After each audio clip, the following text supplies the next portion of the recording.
quiero agradecer a los participantes el esfuerzo que han hecho por presentar nuestros proyectos y sobre todo por intentar, y yo creo que en líneas generales lo han hecho bastante bien, por intentar transmitirnos, explicarnos cómo ha sido el proceso más que describirnos cómo ha sido el resultado. Entonces, ahora yo creo que deberíamos daros a vosotros el turno de palabra y que comentéis lo que queráis. Simplemente quería volver a incidir para cualquier tipo de comentario que se haga, que lo ideal sería que se hablara, igual que han intentado hacer ellos, que se hablara, cualquier comentario que se haga respecto de los proyectos, que se hablara de los procesos, más que, digamos, meterse a valorar los resultados, valorar los procesos y quizás también complementar o añadir cosas que incluso ellos a lo mejor no han sido capaces de decir, pero que a lo mejor estaban implícitas. Bueno.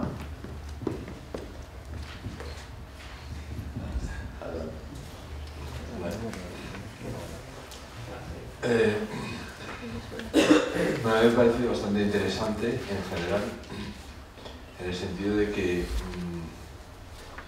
yo creo que muchas veces cuando se explican los proyectos no se hace este esfuerzo que se ha hecho aquí para intentar explicar cómo se hace, ¿no?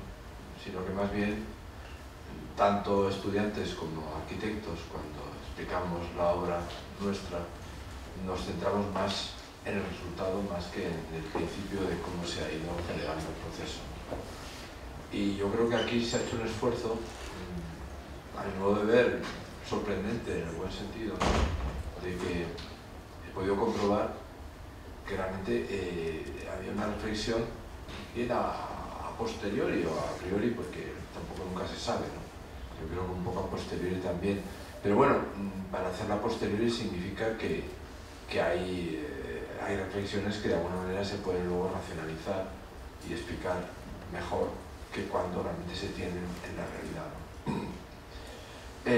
Yo creo en todo caso que, ya lo digo un poco como para quizá polemizar un poco, ¿no? Yo creo que lo que está claro es el peso que tienen en todos los proyectos las referencias personales. Es decir, que esa decisión por un camino o por otro está muy condicionada, se ha podido ver en los diferentes proyectos, por las preferencias que se tienen a priori, ¿no? Y eso es lo que realmente muchas veces diferencia las opciones de proyecto. En el primero, por ejemplo, estaba claro el peso que tenían sorprendentemente los árboles, ¿no? Porque realmente Berlín es una ciudad muy arbolada, el Hansa-Viertel pues es una zona muy arbolada, es decir, no sé, yo creo que sorprendentemente, yo por lo que he podido comprobar en algunos proyectos o concursos que he podido hacer fuera de España, se tiran con más facilidad los árboles por allí de lo que parece, es decir, que no es una cosa tan estricta, ¿no? Sin embargo, pues el alumno estaba muy preocupado por el mantenimiento de los árboles y condicionaba prácticamente la forma del proyecto, ¿no? Hasta el punto que recordaba un poco algunos proyectos de los años 60 de Coderco, de Carvajal, y esto es la obsesión de mantener los árboles en su sitio, ¿no? Entonces, digamos, hasta el punto de condicionar un proyecto de una residencia a los árboles que había, da una idea de que realmente las preferencias son determinantes, ¿no? En esa opción, ¿no? Mientras que, por ejemplo, en el caso de los huevos esos, pues ahí evidentemente había también un peso que de alguna manera se traslucía, ¿no? Más que se decía, pero esos proyectos quizás con chinchilla y esas cosas estaban ahí muy presentes, ¿no? Que si no, no se hubiera ido a hacer esa intervención dentro del castillo, ¿no? Se hablaba de la relación con el castillo, pero eso prácticamente no tenía ninguna importancia, ¿no? Había como muchísimas articulaciones racionales difíciles de seguir, a mí por lo menos me costaba seguirlas, ¿no? Pero luego la cosa se clarificaba mucho cuando aparecían las formas finales, que eran muy concretas, ¿no? Muy directas a determinados referentes personales que el alumno estima, ¿no? En el caso del proyecto de Sergio, pues bueno, no cabe duda que su interés, su amor por Egipto son determinantes en el proyecto. O sea, se ve, o sea, ya desde el primer momento, eso se vio, lo podemos comprobar en el curso, su interés por estas cosas de Oriente Medio, del Yemen, ¿no? Al principio del Yemen, de los edificios, digamos, de alguna manera que se preservan del calor, etc. Es decir, quizá tenía más sentido en ese proyecto porque se trataba de un proyecto muy concreto, ¿no? Pero en todo caso, digamos, hubo otros alumnos, otros que interpretaron el tema de una manera muy diferente, intentando trasladar más unos modelos de casas patio más convencionales, más mediterráneas o lo que fuera, a ese lugar, ¿no? Y no sé, el proyecto de Carlos, pues yo creo que el base de Carlos ha sido en ese sentido menos explícito, ¿no? En el sentido de las referencias, porque no ha contado prácticamente nada del proyecto como es, ¿no? O sea, él se ha fijado más en los aspectos metodológicos de cómo ha entrado en el proyecto, y en ese sentido quizá es el que menos traduce, digamos, ese bagaje que él, sin embargo, al principio no ha negado, ¿no? Cuando él se ha representado a sí mismo como una persona con una mochila muy grande y muy pesada, ¿no?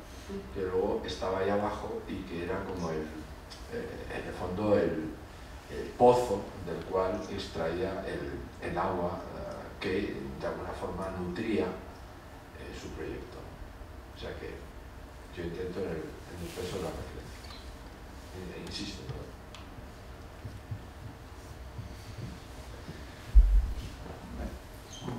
Yo creo que nosotros como profesores de proyectos estamos acostumbrados a ver continuamente en clase que nos expliquen sobre el mismo ejercicio, sobre el mismo tema, diferentes alumnos, diferentes maneras de enfocar el ejercicio, ¿no?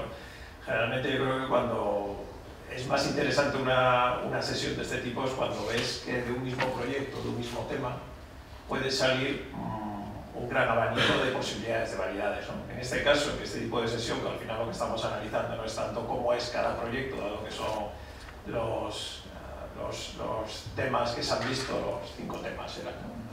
Los 5 totalmente diferentes, sino que aquí de lo que se está hablando que es de ese proceso, ¿no? De cómo se articula, de cómo se va desarrollando el proyecto. Yo creo que lo interesante es ver que aunque haya muchos puntos en común, se ha contado de 5 maneras como muy diferentes, ¿no? Y las 5, cada una de ellas con puntos muy interesantes, ¿no? Yo creo que de las cosas que a mí más me ha interesado, que han ido teniendo todas en común, es que, bueno, algunas han detenido más en contar el proyecto, más detalles, otros en contar más el proceso que se está de articular más, o con unos ideogramas, o con simplemente con texto de cómo se va desarrollando. Yo creo que en todos habéis intentado ir contando cómo ese desarrollo más o menos, entre comillas, lineal, que lógicamente después se ha visto, por ejemplo, en este último de Budapest, como decir, bueno, empiezas parece como que se empieza por el proceso de la maqueta como si fuese el final, cuando todos sabemos que lógicamente ese es como si fuese el principio, que todos sabemos que es el final, ¿no? Haciendo un poco uso de esas licencias o de esas trampas que también utilizamos nosotros a la hora de contar el proyecto, lógicamente se tienen que contar a la hora de contar cómo es el proceso, ¿no? Pero yo creo que lo interesante es ver cómo se cuenta de 5 maneras diferentes ese proceso, y que en todas, de alguna manera, siempre aparece ese apoyo. Alguno de ellos ha salido, se ha hablado lógicamente, siempre se habla de la idea, ¿no? De arquitectura, esa cosa como no sabes muy bien realmente de qué estás hablando, ¿no? Pero tan abstracta. Pero, por ejemplo, de las cosas que se ha hablado en varios es de la estrategia, ¿no? Pensar de decir, bueno, cómo un arquitecto al final es un estratega, ¿no? Eso que siempre se habla de la anécdota hasta de Alvaralto, cuando al final de una conferencia le viene una persona del público, ¿no? Que todos sabemos, y le pregunta: yo soy muy enamorado del arte, leo muchos libros de estética, pero bueno, yo no soy artista, no soy arquitecto, soy militar, ¿no? Y Alvaralto le acaba contestando, decir, bueno, yo como arquitecto me interesan menos los libros de estética, pero en cambio leo mucho y me interesa mucho la estrategia militar, ¿no? Ese punto de decir, bueno, de cómo el arquitecto al final es un estratega que lo que tiene que hacer es ir analizando lo que se han hablado, yo creo en general, las 5 maneras de enfocarlo siempre han hablado de los puntos de partida, de qué es lo que hay, de qué es lo que tenemos, de qué herramientas utilizamos, y el hilo conductor de todo eso al final es que también se ha hablado con algunos de ellos nombrando la palabra exacta de la coherencia, ¿no? Esa coherencia para que el proyecto se desarrolle desde un principio hasta un final, siguiendo muchas veces esas las palabras que también lo contaba Louis Kahn, ¿no? De cómo se tiene que desarrollar o cómo se puede desarrollar un proyecto, un proceso de un proyecto de una manera como mucho más abstracta, tal vez casi del uso de la palabra y no tanto del dibujo, aunque al final es la herramienta que acaba concretando, ¿no? Y ha aparecido en todo ese proceso de intentar, yo creo que nos pasa a todos, intentar ser coherentes, ¿no? Ser coherentes con lo que realmente queremos hacer y que sea un proceso lo más coherente posible, ¿no? Cuando ha aparecido ahí en algún momento, creo que en el último ha sido el tema del bagaje, ¿no? Del bagaje con esta imagen de la mochila, que además me ha encantado también porque muchas veces te fijas más en las cosas que o te interesan porque te sorprenden o precisamente porque a lo mejor tú las cuentas. Yo muchas veces cuento esta cosa del bagaje también, como decir, bueno, las cosas pues te las vas guardando en una mochila, todo lo bueno y todo lo malo, esperemos que siempre sea lo bueno y que al final la acabas reciclando y la acabas utilizando, ¿no? Y casi lo que quería es como poner la pregunta en el aire, de decir, bueno, de todo lo que hemos visto, que muchas veces nos pasa a todos, ¿cuánto hay de verdad de coherente? ¿O cómo de verdad llegamos a ser coherentes a través del proceso, en el resultado que llegamos? Y cómo muchas veces lo que tenemos son una serie de obsesiones, que más que cosas que alimentan ese bagaje de la mochila, casi más son piedras que muchas veces tenemos ahí detrás y nos pesan, que al final hacen que ese proceso no sea tan coherente y que muchas veces estemos más obsesionados con determinados o formas o ideas que no son tan personales y que muchas veces intervienen de una manera que precisamente lo que hacen es romper la coherencia de un proyecto, ¿no? Como muchas veces estamos haciendo el proyecto y parece como que hay determinadas cosas que si no las metemos en el proyecto y no entran en el proyecto, parece como que no somos capaces de seguir con el proyecto, ¿no? Y que, visto, como yo creo que bien ha dicho José Ignacio, como cuando ves al final este proceso mental, lógicamente lo cuentas muchas veces después de haberlo hecho, muchas veces no sabes qué es antes, ¿no? Si la acción de proyectar o el pensamiento, ¿no? Si es el huevo o la gallina, ¿no?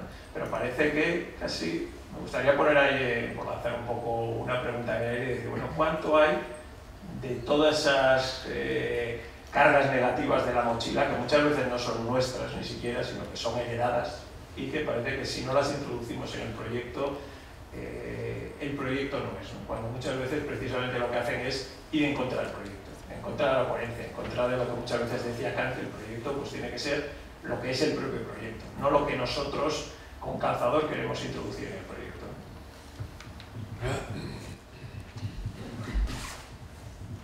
Bueno, cualquiera puede comentar, decir lo que quiera. Yo quería hacer algunos comentarios. Bueno, los dos habéis hablado sobre todo de cosas que digamos, de constantes, de cosas que tenían en común todos los alumnos, ¿no? Habéis hablado de referencias, de estrategia, de coherencia, de obsesiones, que yo creo que está claro que son determinantes. Las referencias está claro que son determinantes y de hecho se han visto en ese sentido, yo creo que 5 alumnos en general bastante diferentes. Y efectivamente todos querían, ¿no?, primero elaborar una estrategia y después ser coherente con esa estrategia al desarrollar el resto de aspectos del proyecto. A mí me gustaría comentar algunas cosas quizás puntuales, pero que inciden más en las diferencias entre ellos, ¿no? Y que quizás también pueden entrar como material a debate. Bueno, de Joaquín, el primero, efectivamente la decisión de no tocar los árboles era era esencial, y efectivamente eso solo puede venir pues, de determinados preceptos que ya tiene el propio alumno y que asume y que eso, digamos, es lo que condiciona el resto de las decisiones. Creo que es coherente a partir de ahí, lo cual hace que el proyecto salga adelante. Simplemente me ha llamado la atención también que es un tema que no es que sea poco común, se hace, pero creo que es importante que se haga para ayudar y no para confundir, que es el tema de cuando haces el fotomontaje y realmente en lo que estás pensando es en una determinada atmósfera que todavía no tiene demasiado que ver quizás con el edificio resultante, pero que sí que tiene que ver con tu estrategia primera, que es el darle valor a los árboles, ¿no? Y ahí se ven, en esas imágenes yo creo que si se llevan bien, a veces son capaces de guiar mucho el desarrollo del proyecto.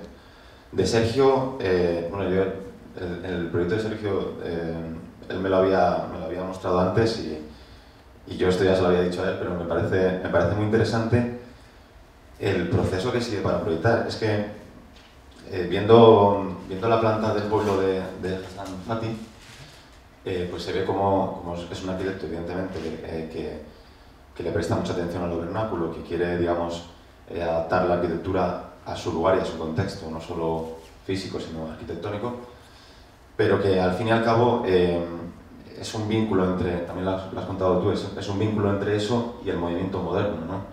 Y a mí me gusta mucho la planta que hace para el pueblo, donde se adivinan manzanas regulares que después se desdibujan completamente y seguramente allí no aparecen como tales.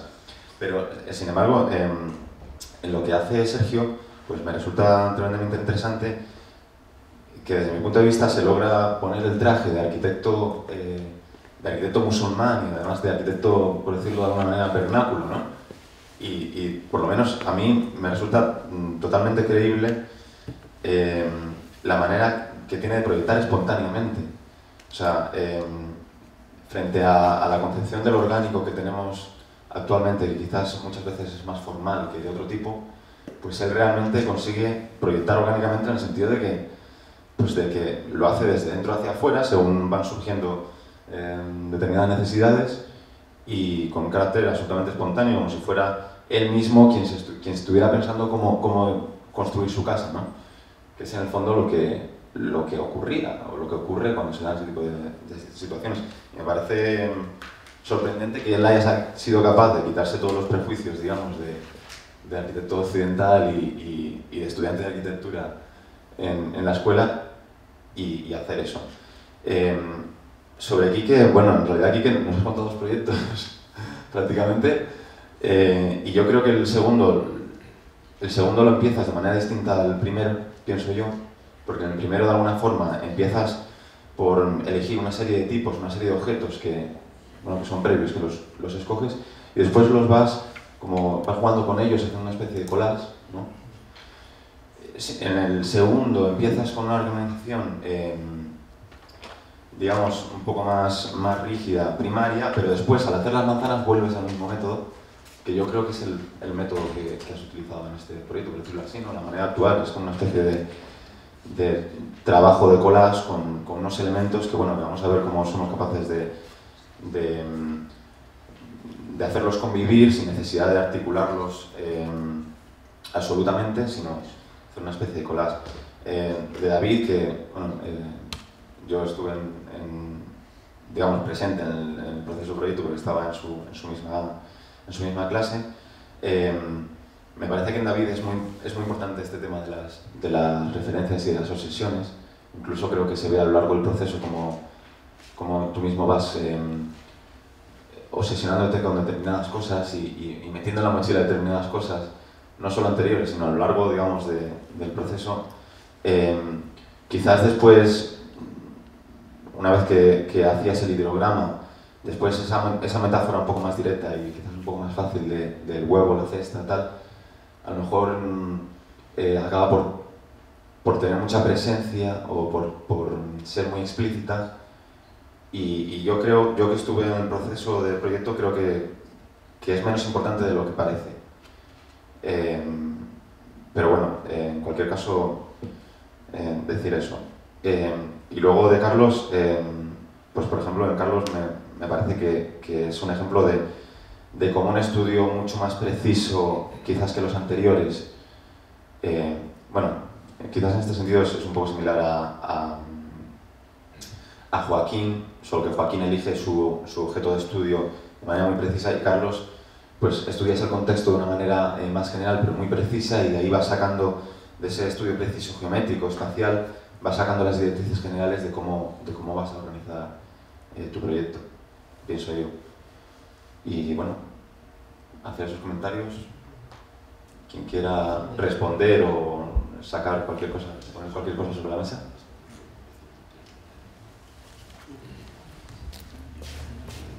Yo muy breve. Yo creo que una cosa que guía también el proyecto es, una vez está el enunciado, a mí personalmente lo que me ayuda es irlo completando. A medida que voy investigando sobre el tema, me van apareciendo como cosas que considero importantes, que formar parte del proyecto, y es como irselas añadiendo.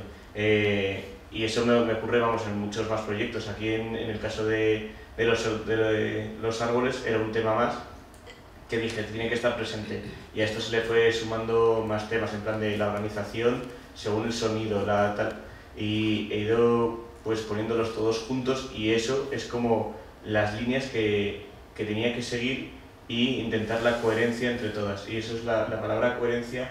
Yo creo que es una cosa que tiene que organizar todo el discurso y que tiene que estar presente en todo el proceso. Y es algo que he visto común a todos. Sea pues una forma diferente de proyectar la de cada uno, la coherencia es como esa estructura que une a todas. Era eso.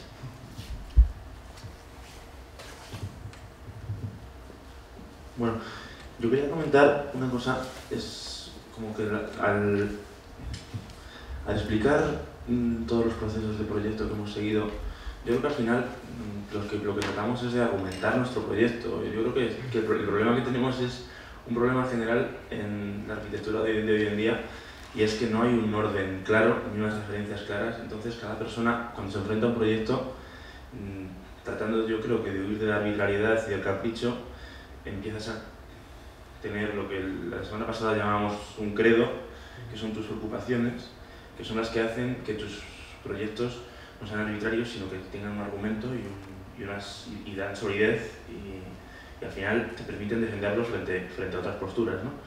Pero yo ante esto me plantearía, está claro que hay posibilidades muy distintas, que hay muchas maneras de afrontar los proyectos, pero yo me plantearía si, aunque sean todas posibles, si son todas válidas o no. Que es lo que nos atañe, por eso estamos aquí. No digo de las que se han presentado hoy, sino en general. O sea, hay tantas como arquitectos. Entonces, pues a lo mejor al final hay argumentos que todo esto es evidentemente subjetivo, pero a lo mejor relacionándolo también con la conferencia que tuvimos la semana pasada, estos separatures dan que se pueda objetivar desde... Repite la pregunta, entonces, aquí tengo que neuronar. ¿Se puede objetivar qué? Si se puede objetivar las estrategias que son válidas, es que no. Exactamente. Voy a hacer una pregunta. ¿La coherencia es un criterio para que la arquitectura sea necesariamente buena? Buena pregunta. Yo creo que es Porque a necesario, mí, pero no un suficiente. segundo, porque a mí la coherencia me parece como la solidaridad. Es decir, somos solidarios un grupo de ladrones y matones, pero eso no quiere decir nada. La coherencia... Bueno, estoy saliendo. Yo creo que la coherencia, y además se va contradiciendo a lo que decía antes de irte enganchando a cosas que ponías, claro, yo creo que te lleva a un buen camino si eres coherente, o sea, si las cosas a las que te estás agarrando en sí mismas también son coherentes, en plan de, a lo mejor yo me he pasado con los árboles y es un sitio donde me he enganchado y no es en sí lo más importante. Y a lo mejor a partir de ese punto, que era un punto erróneo en el que me he enganchado, el proyecto va hacia un mal lugar. Entonces, a lo mejor la coherencia en sí no tiene tanta importancia si las cosas a las que te agarras para intentar ser coherentes a ellas no están ya bien planteadas.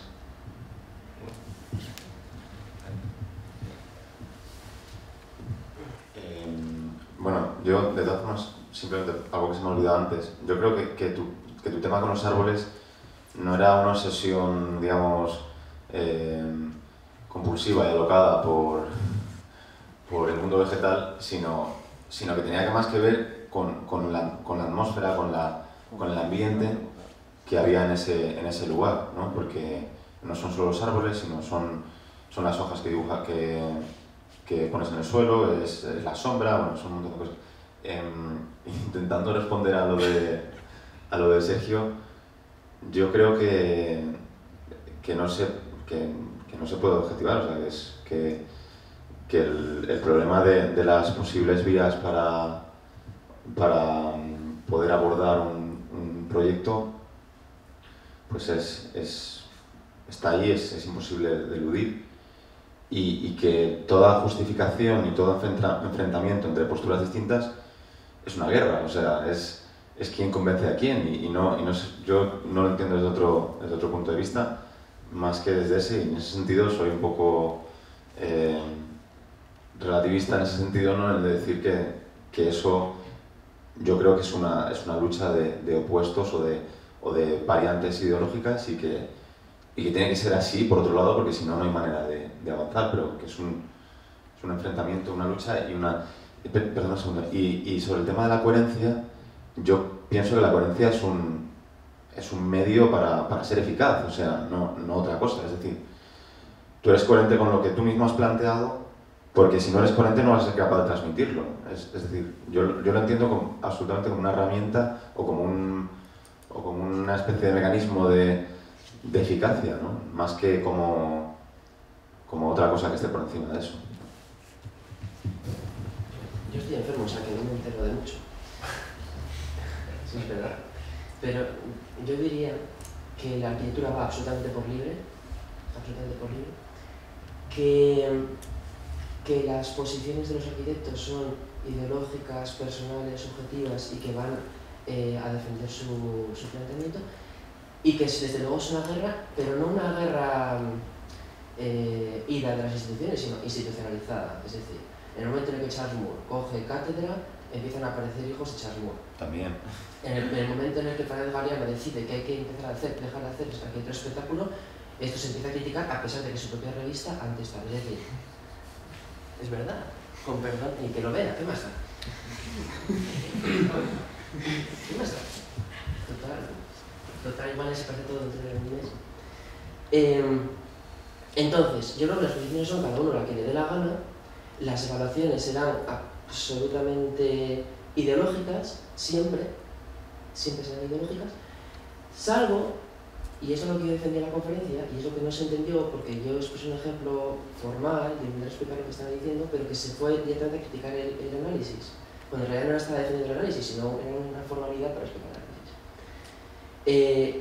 Salvo en el caso de que se presuponga que los objetos tengan ciertas cualidades propias y que estén en el discurso, que esas cualidades propias se tengan que aceptar. Quiero decir, por ejemplo, hoy estaba viendo arquitectura por la mañana, había el caso de la vivienda número 8 en China por favor, no, el Tuñón Masilla. Y entonces era aquello con una especie de ameba, y estaba hablando con Héctor por teléfono, pues qué sé, a las 7 de la mañana. Y comentábamos, decía, bueno, es que hay una continuidad, conocéis la vivienda, toda esta... Hay una continuidad de toda la fachada y no sé qué, de la parte de fuera del bambú. Es una decisión de proyecto que se mete entre un forjado y otro, por lo tanto es como si fuera un sándwich, y eso se entiende como una continuidad total, en horizontal. Sin embargo, después decíamos, la fachada de verdad, la fachada de vidrio, tiene unos montantes de estructura que son de 20 por 20, que está completamente fuera de esa continuidad, esa ligereza que tiene la parte exterior. Entonces, independientemente de este objeto, que no es por hablar mal del proyecto, se podría decir que podría haber una crítica objetiva de ese edificio, no por el principio es libre, absoluto, de la continuidad exterior, sino porque ese que se presupone que era el que iba a regir todo el proyecto, porque es el más potente en la imagen, no ha sido el que ha articulado, por ejemplo, la fachada de verdad, la fachada de vidrio. Entonces, a esa ahí donde la coherencia yo creo que sí tiene, no sé si me he explicado, ya me corrijo, no sé si me he explicado, no sé si la coherencia en ese sentido, ¿la coherencia en qué? La coherencia respecto a una intención primera que se supone que rige todo el resto del proyecto. Si no, la coherencia es sacar en nada y siempre hay que referenciarla. Pero toda intención primera vale. Yo diría que desde el punto de vista interno y inmanente de la arquitectura, sí. Dani no quiere proyectar, él no se plantea el problema de proyectar. No, pero yo diría que desde... Entonces, pero eso es muy importante. Sí, pero eso es muy importante porque quien va a proyectar tiene que tomar partido. Igual que quien va a teorizar tiene que tomar partido respecto a otros niveles. Entonces, ¿vale todo? Pues para quien va a proyectar y para quien, quiere ser partícipe de ello, no puede valer todo, porque si no, no se avanzaría, si no, no habría diálogo y no existiría nada. Y no progresaríamos, ¿no? Por decirlo de alguna manera.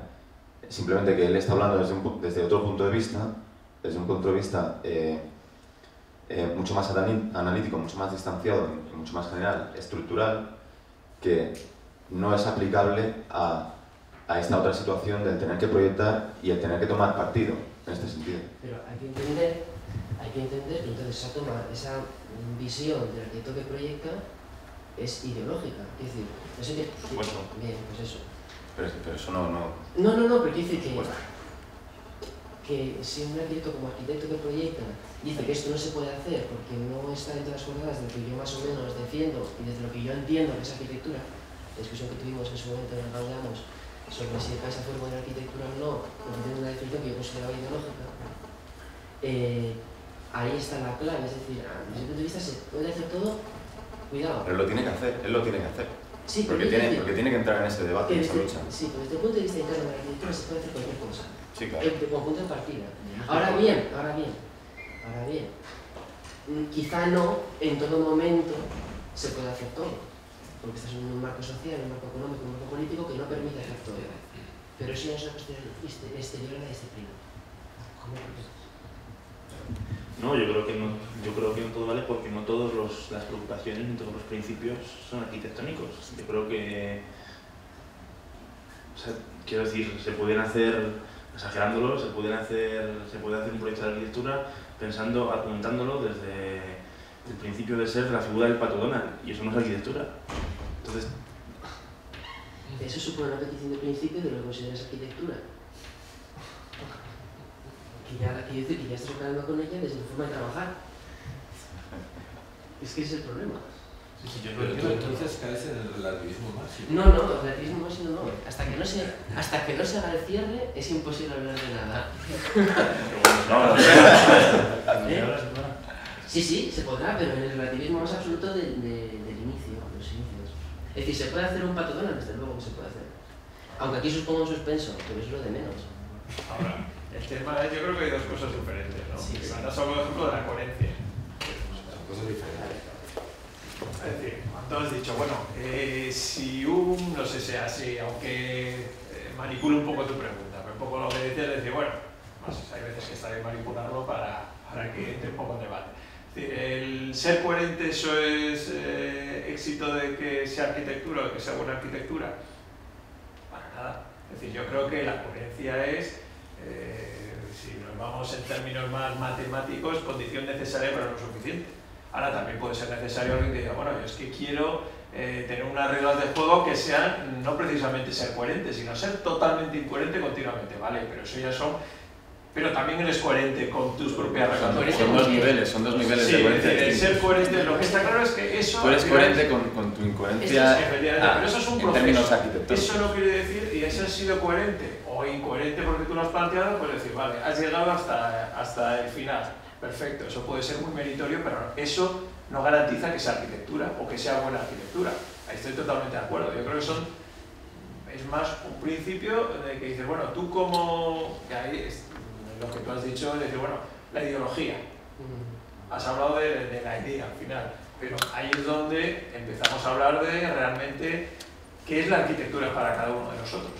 o cuál es la definición de qué es la arquitectura, ¿no? Para ver qué es lo que puede valer o no puede valer. A lo mejor el ejemplo que has dicho tú tan claro de, bueno, el Pato Donald es arquitectura, pues a lo mejor para alguien es arquitectura y para otra gente no lo es arquitectura, en función de cuál sea la idea de qué es lo que es arquitectura, ¿no? Yo desde ese punto de vista pienso más que, bueno, la arquitectura al final, en un sentido más, a lo mejor más académico, más antiguo, que es algo más disciplinar y que hay determinadas cosas en las que yo creo que hay que confiar más en lo que realmente la arquitectura ha sido y será, ¿no? Y que efectivamente que yo creo que muchas veces nos salimos un poco de ese ámbito de la arquitectura y que parece que cualquier cosa puede valer, depende, ¿no? Yo creo que ahí eso es una discusión, quizás no sé si que se escapa o bueno, no se escapa, no, yo creo que cualquier cosa se puede hablar, pero hay el tema de decir, bueno, cualquier cosa puede valer para hablar de arquitectura, o cualquier manera de acometer el proceso para hacer arquitectura es válido. Yo creo que depende, ¿no? Eso sería una parálisis total. ¿El qué? El pensar eso sería una parálisis total. Pero no podría ser que cualquier cosa podría valer. Yo creo que cualquier cosa puede valer para ayudar a hacer arquitectura, pero cualquier cosa en sí no es arquitectura. El hablar como se ha hablado mucho de temas totalmente ajenos a la arquitectura, eso a lo mejor te puede ayudar para trabajar y para hacer arquitectura. Realmente eso en sí mismo no es arquitectura. Yo creo que ahí es... Yo creo que vamos a ver, yo creo que está el tema de la coherencia o la incoherencia. Yo creo que la arquitectura contemporánea no es coherente. ¿Con qué? No es coherente, es decir, es contradictoria, no tiene un orden como tenía la arquitectura antigua, porque las convenciones sobre las que se sustentaba la arquitectura antigua eran unas convenciones que garantizaban, de alguna manera, no del todo, pero de alguna manera garantizaban una coherencia interna a la propia disciplina. Eso era la arquitectura antigua. Yo creo que la arquitectura moderna ha roto esas convenciones. Como totalidad. Como totalidad. Es decir, eso es un poco lo que dice, de alguna forma lo dice también Venturi, ¿no? Complexity and contradiction. Puede ser un discurso un poco formalista lo que dice Venturi, pero en el fondo está ahí la cuestión. Es decir, ni siquiera los grandes coherentes, digamos, como Mies, han sido coherentes en cuanto que de alguna manera han dejado muchas cosas fuera para ser coherentes, porque es una falsa coherencia en cierto modo, por decirlo de alguna manera. Pero por otra parte hay una cuestión importante, yo creo. La arquitectura no es solamente una expresión individual de los arquitectos, es algo mucho más colectivo, porque no es como una forma de poesía exclusivamente, sino que representa también un sentir colectivo de la sociedad.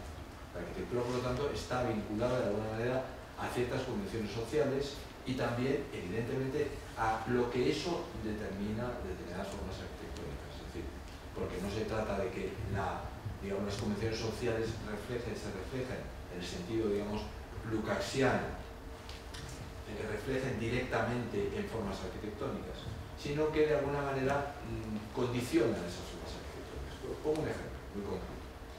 Un proyecto que a mí me parece muy interesante y que nunca se ha analizado quizá de esa manera, pero que yo creo que debe ser analizado así. El proyecto de los juzgados de Gotemburgo de Asplund. Ese proyecto es incoherente. Es incoherente porque la fachada, de alguna manera, no tiene coherencia, coherencia lingüística, me refiero a la coherencia del lenguaje, con el interior, que es un lenguaje de formas blandas, no sé qué, con la madera y tal. Sin embargo, por fuera es una fachada estricta, muy rígida, seguramente inspirada en una fachada de Terragni, probablemente la de la casa Alfasio. Pero que de alguna manera es un acuerdo, digamos, es una estrategia también de acuerdo entre unas demandas que impone por una parte la arquitectura del edificio de al lado, que es el edificio de tesis y tal, y lo que realmente se quiere hacer del edificio interiormente, que es hacer un espacio que de alguna manera sea confortable y que quite esa fuerza, digamos, impositiva de la justicia. Eso yo creo que es importante, es decir, cómo realmente Asplund atiende a esas necesidades sociales, se entrega a esas necesidades sociales, a esa idea, en el fondo, democrática de la justicia, pero por otro lado también entiende que hay un contexto, etcétera, donde se tiene que respetar esas cosas y por lo tanto, digamos, esa fachada está impuesta por ese otro lenguaje, digamos, que viene dado por otra motivación, que es el de la coherencia. Seguramente en la antigüedad, por decirlo, en la época clásica, eso se hubiera sacrificado a favor de la arquitectura, entendida como una disciplina coherente. Es decir, el primer proyecto incluso de Aspro, los proyectos anteriores de Aspro son más coherentes lingüísticamente. El interior y el exterior se corresponden en un lenguaje rígido, total. Pero cuando él descubre que realmente la sociedad da un paso más allá y que esa necesidad de confort, esa necesidad de justicia tiene que ser de otra manera, cuestiona, se sacrifica, podemos decirlo así, se sacrifica en aras de conseguir eso, se sacrifica incluso como arquitecto y como arquitecto coherente dentro del lenguaje. Entonces, eso me parece que es realmente una postura muy interesante y muy valiente del arquitecto, ¿no? Frente a una idea, digamos, excesivamente autorreferencial.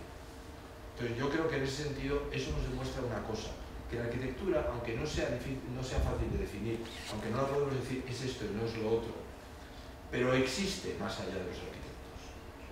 Existe ahí, está ahí. Y de alguna manera yo creo que es distinta la actitud del arquitecto, que entiende que eso existe más allá de los arquitectos, que es algo que tiene incluso una justificación, porque responde a unas necesidades, digamos, de la sociedad y de la propia historia de la ciudad, etcétera, etcétera, a que uno quiera dejar simplemente su propia huella. Eso es un poco lo que ahí es donde yo creo que está la arquitectura, aunque no seamos capaces de articularla, definirla como una disciplina tan claramente como podría ser definida en otros tiempos. Sí, pero yo ahí un poco al hilo de lo que dices, ¿no? Siempre está diciendo que en la arquitectura moderna la coherencia desaparece. La barbaridad desaparece. No, eso yo te digo, no es realmente lo que no, realmente, yo por lo menos además con el discurso que has dicho, que estoy totalmente de acuerdo. Lo que está cambiando es si fuese coherente con la manera de plantearse el proyecto como un objeto autónomo más académico. Efectivamente puedes decir, sí, no es coherente el interior con la manera de plantear la fachada. No es coherente cómo se amplía o cómo se relaciona con unas partes del proyecto del edificio con otras partes del proyecto. Pero realmente lo que está cambiando, o lo que ha cambiado en ese momento, y que yo creo que es lo que funciona, es la manera de hacerse la pregunta. Claro, hacerse la pregunta antes era de que, bueno, la arquitectura la academia era un objeto autónomo en sí mismo, era el valor como objeto ensimismado como obra de arte. Y entonces ya, bueno, te daba unas relaciones, efectivamente había unas reglas clarísimas de orden, de una cosa, de otra, prácticamente casi dado como si fuese un ejercicio matemático, ¿no?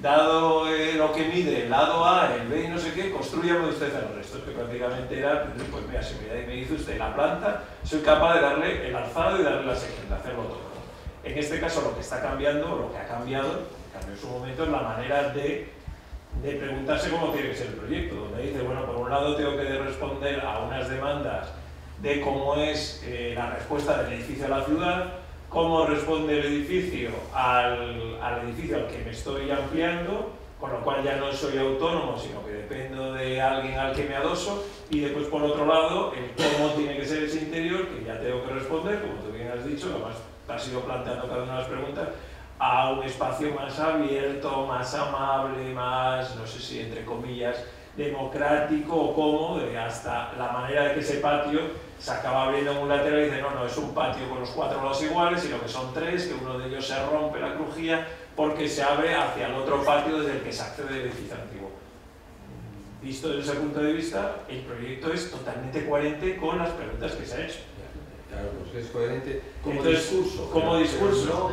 Lo que ha cambiado yo creo que es la manera de preguntarnos, de hacernos las preguntas, ¿no? Y al final, es lo que siempre se ha dicho, ¿no? En la pregunta está en parte la respuesta. En cómo manipulamos nosotros la pregunta ya va por ahí, ya estamos de alguna manera respondiendo, ¿no? Lo más difícil es hacerte la pregunta. Es lo que hemos visto en todo este proceso, en los 5 ejercicios, que imagino que todos vosotros, cuando habéis empezado a pasar a limpio, el proyecto ya estaba hecho, cuando tienes el proyecto ya muy acabado, dices, bueno, ahora voy a pasar a limpio, cómo he ido reflexionando, cómo he ido pensando sobre el proyecto. Ahí ya te vas haciendo la pregunta y te haces la pregunta porque sabes la respuesta. Claro, en este caso, ¿eres coherente? Por supuesto. A lo mejor lo que habría que ver es, cuando están en los procesos intermedios, por ejemplo, me interesa bastante ya por hablar de coherencia, ¿no? Primero de tu ejercicio, de los árboles. Cuando has planteado, porque yo creo que de todos he sido el único que ha planteado como un punto intermedio de decir, bueno, ya he hablado de cómo son los árboles y de todo el análisis que has hecho bastante interesante, y de repente has sacado dos maquetas con formas totalmente distintas, con dos maneras de acometer el proyecto. A lo mejor ahí es donde había que preguntarse cuál de las dos soluciones, que formalmente son totalmente diferentes, es más coherente con el planteamiento, con la pregunta que te has hecho con ese análisis de los árboles.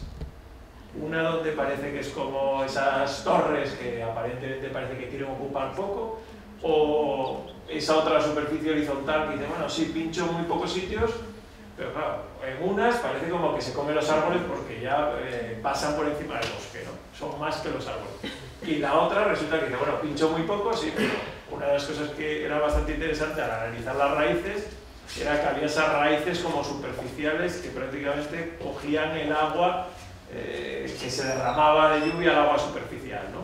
Pues claro, cuando lo tapas todo eso, ¿qué pasa con esas raíces también? Cuando les estás poniendo... Entonces ahí es donde la terna pregunta es, bueno, ¿por dónde te vas?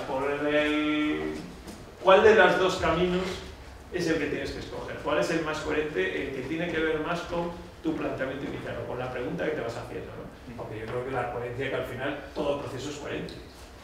El mismo de plantearte la regla del juego, de decir, no voy a dejar de ser coherente, también lo es. Pero no toda pregunta es arquitectónica. ¿Perdona? No toda pregunta es arquitectónica. Yo quiero intervenir porque estoy esperando educadamente, pero como nadie Yo quiero, respondiendo un poco lo que estamos hablando Eduardo y Ignacio, yo creo que el cambio fundamental de hoy en día a percepciones anteriores es que la pregunta fundamental es, ¿la arquitectura es el objeto o la arquitectura es el proceso? Porque de alguna manera yo creo que lo que estaba hablando José Ignacio es un poco la coherencia interna y externa del objeto en sí.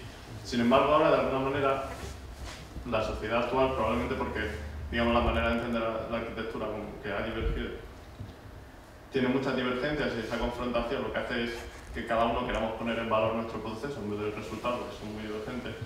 Entonces, claro, ahora nos miramos muy a nosotros y queremos ser coherentes con nosotros mismos. Sin embargo, pues, para la sociedad, que supongo que era un poco más lo que decía José Ignacio y la visión anterior, para la sociedad la arquitectura es el objeto. Entonces, yo creo que esa es la pregunta. ¿Con qué queremos ser coherentes? ¿El objeto en sí o el proceso? Yo creo que la posición es intermedia. No,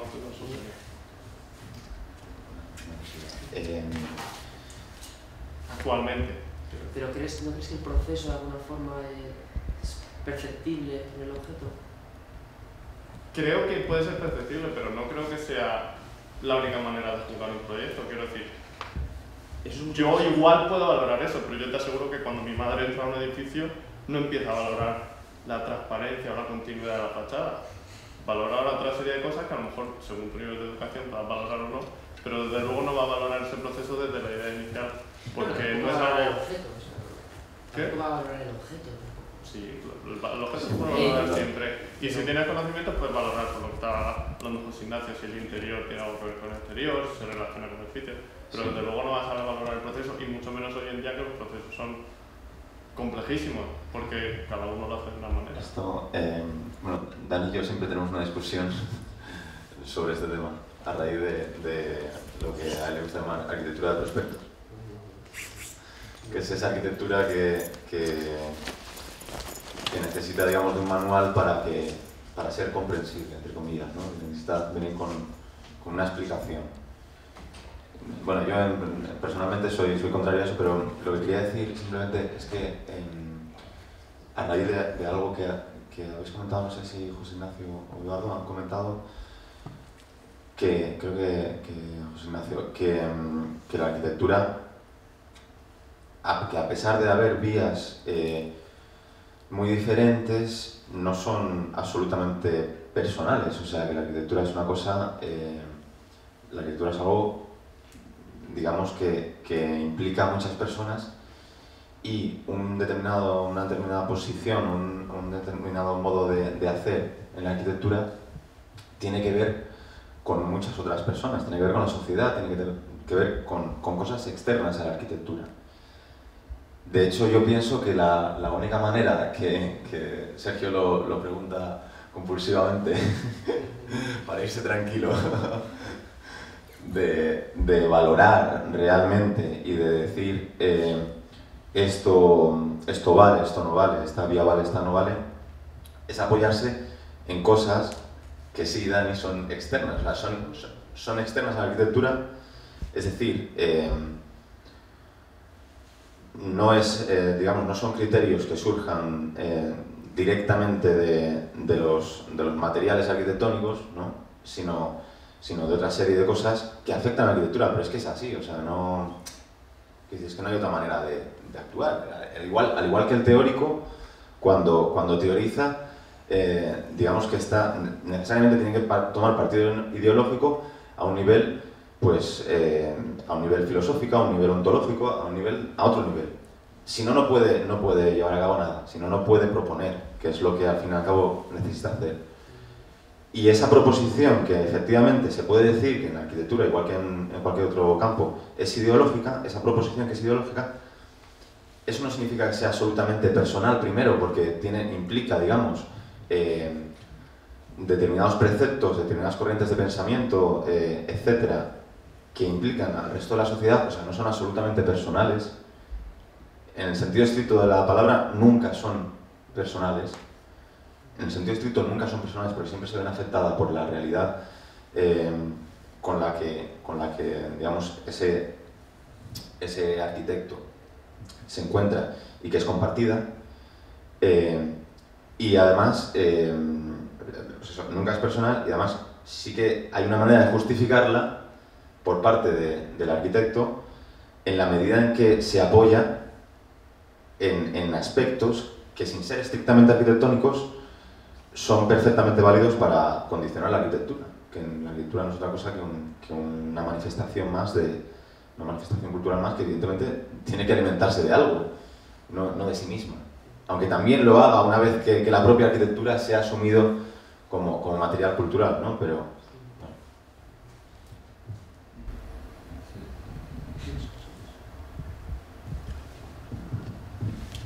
Pero ¿cómo se puede...? Una cosa, con lo que ha dicho antes, Carlos, de la importancia del método, eso me recuerda a una conferencia que nos dio un instituto que tú viniste, que nos dio el profesor Vicens, en el que hablaba del arte moderno y la importancia del método en el arte moderno. A mí me parece interesante. Yo creo que no siempre en el objeto se ve el proceso. O sea, pues en pintura es mucho más claro que en arquitectura a lo mejor, pero o sea, tú ves el cuadrado negro sobre el fondo blanco y ves el objeto y no ves el proceso que es el que da valor a ese objeto. Posiblemente, entonces yo no sé si en arquitectura nos pasa algo parecido. Yo me refiero tanto al proceso de elaboración cuanto a las intenciones que están impresas en el objeto. No, porque el proceso puede ser mucho más detallado, mucho más minucioso y las intenciones rigirían ese proceso.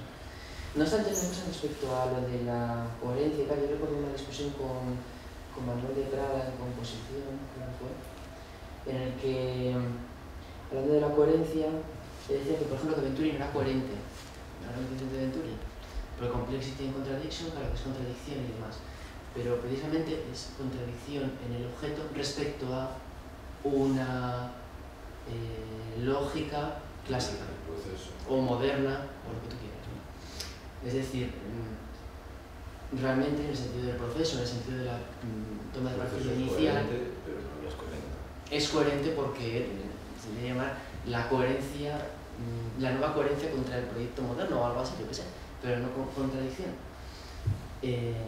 Lo cual es muy importante porque hay como dos niveles que habéis señalado muy bien y que está clarísimo ese ejemplo.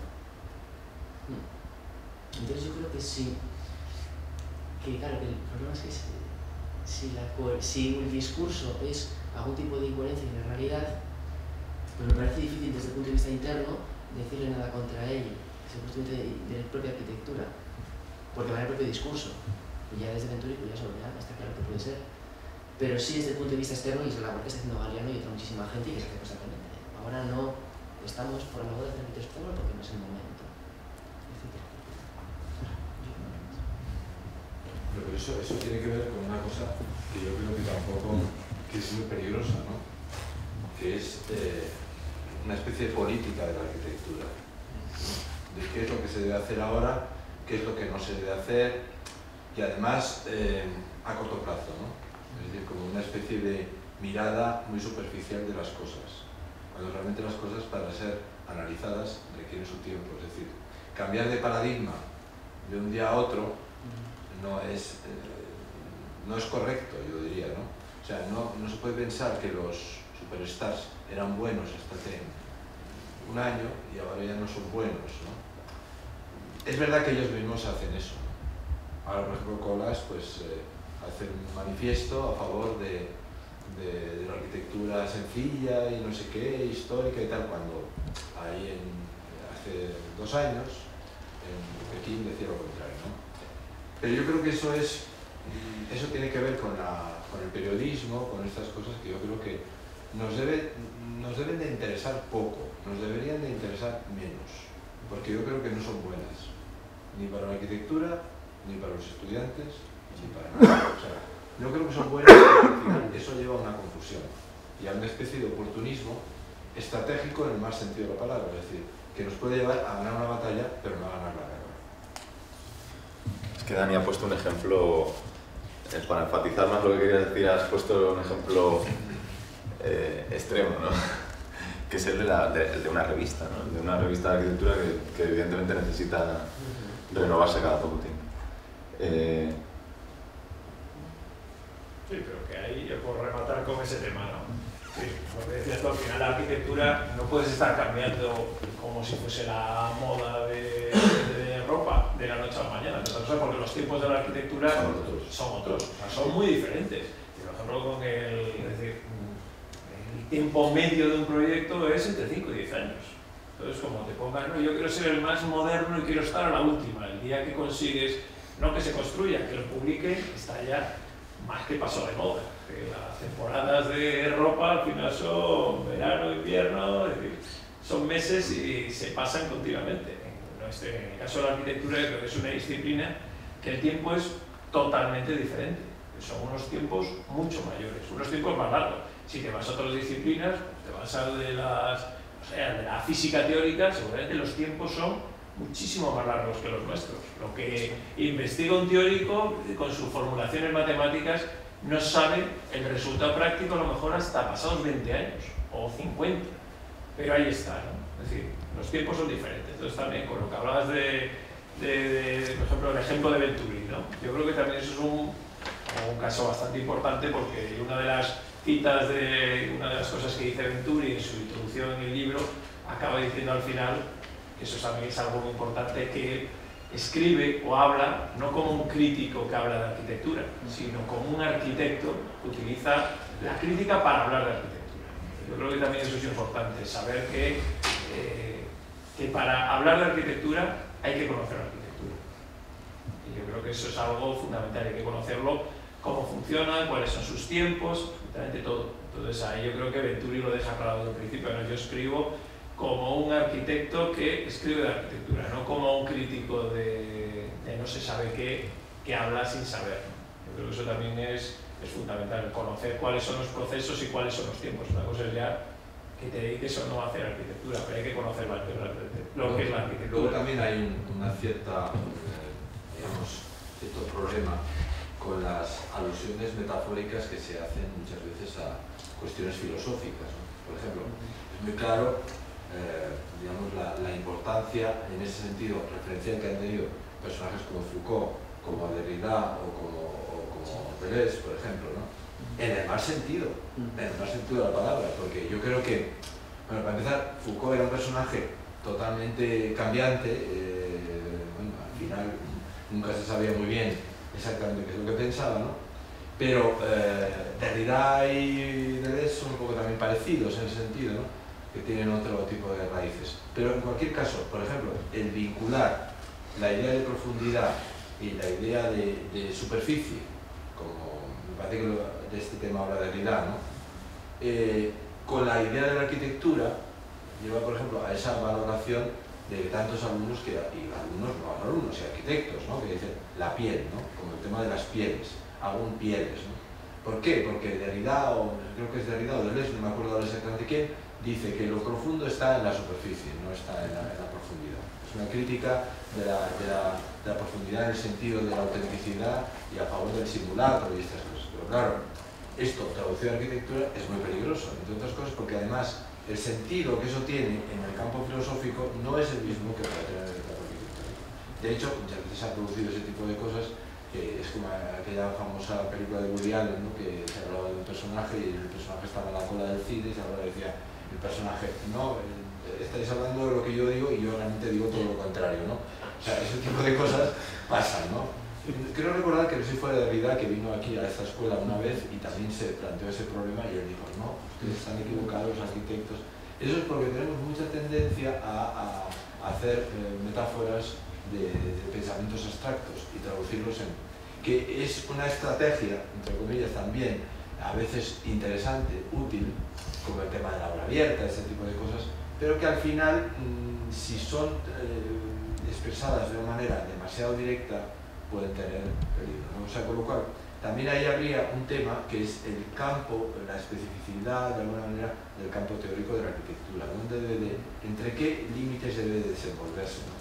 Porque no es propiamente un discurso absolutamente filosófico, aunque Schelling decía que la arquitectura puede ser una filosofía, y de hecho es una filosofía, lo decía Schelling, ¿no?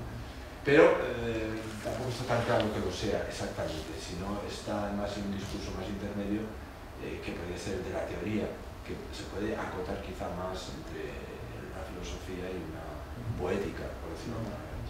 Con lo cual también el tema de la poética está ahí, ¿no? O sea, es verdad que ahora hay gente que defiende que la poesía y la filosofía son lo mismo, lo cual se puede estar de acuerdo o no, pero bueno, también es verdad, ¿no?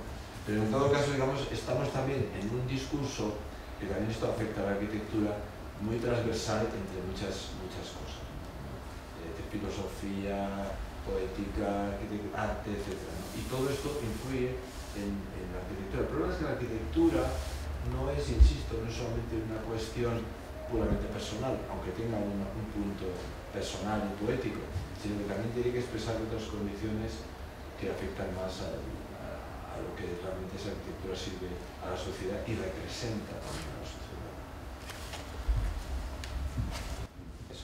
Eso mismo de sacar, digamos, de la filosofía, bueno, de muchos otros campos, pero hablando de la filosofía, conceptos que luego se llevan a la arquitectura, que al fin y al cabo se traducen en formas, es así, y además siempre ha pasado, porque, por ejemplo, yo qué sé, mientras hablabas de ello, me estaba acordando de los cuerpos platónicos, ¿no? O sea, es una cosa que se llevó, que se interpretó, que es tal, y en los cuerpos platónicos pues están por ahí, creo en el Timeo, por ahí perdidos, hablando de la composición del mundo, que no tienen absolutamente nada que ver, ¿no? Pero también la arquitectura se nutre de eso, y en eso, por supuesto, hay peligros siempre, pero al final muchas veces se acaban integrando y se acaban integrando, digamos, elementos externos, se acaban formando parte de la arquitectura como disciplina y se acaban asumiendo y tal. Y ahí, bueno, pues, también hay siempre la lucha, ¿no? de cómo, cuándo y cuáles. Yo creo que en ese sentido hay que tener cuidado porque a veces se le da demasiado peso a cosas que cogemos de otras disciplinas pero que no conocemos lo suficiente, que son demasiado superficiales, con lo cual pues nos pasa. Son excusas. ¿Perdón? Excusas. No, excusas para tirar. son interpretaciones, pero que no son interpretaciones, pero las asumimos como si tuviesen el valor de todo de lo que hemos interpretado, con lo cual yo probablemente no entiendo filosofía, si leo un texto a lo mejor puedo interpretar algo, me puede sugerir, pero probablemente no llegue a esa profundidad y no puedo pretender que alguien se crea que tiene esa profundidad. Son excusas, pero son causas también. Sí, o sea, sí. No son excusas en el sentido de que suplementa, son causas también.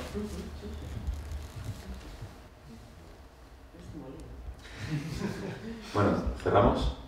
Bueno, pues muchas gracias a todos, a los que habéis venido, a los que se han ido ya, a los profesores y participantes. Y nada, vamos a cerrar.